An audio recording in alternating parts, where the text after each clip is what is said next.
Biglang sumabog ang cargo ship na yan na nakadaong sa Eastern China. Sa isa pang video, kitang-kita ang pagsabog sa barko at ang paglipad ng ilang debris.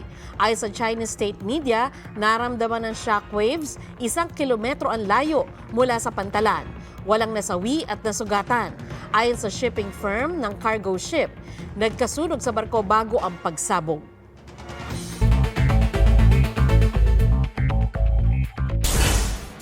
Coast Guard ng Pilipinas at Vietnam unang beses na nagsanib puwersa para sa bilateral maritime exercise.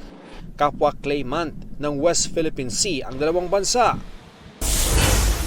Dating COMELEC Chairman Andy Bautista, pinakakasuhan ng Federal Grand Jury sa Amerika dahil sa pagtanggap umano ng suhol mula sa kumpanyang pinagbilhan ng vote counting machines noong eleksyon 2016.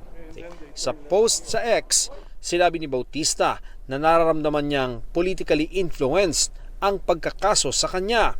Ilalaban daw niya sa korte ang kanyang pagkaabsuelto at ipakitang wala siyang ginawang krimen laban sa Amerika. Mga repolyo, itinatapon ng ilang magsasaka sa Mankayan, Benguet matapos bumagsak ang presyo nito sa 2 hanggang 5 piso kada kilo. Ian Cruz nagbabalita para sa GMA Integrated News. Huwag magpahuli sa mga balitang dapat ninyong malaman.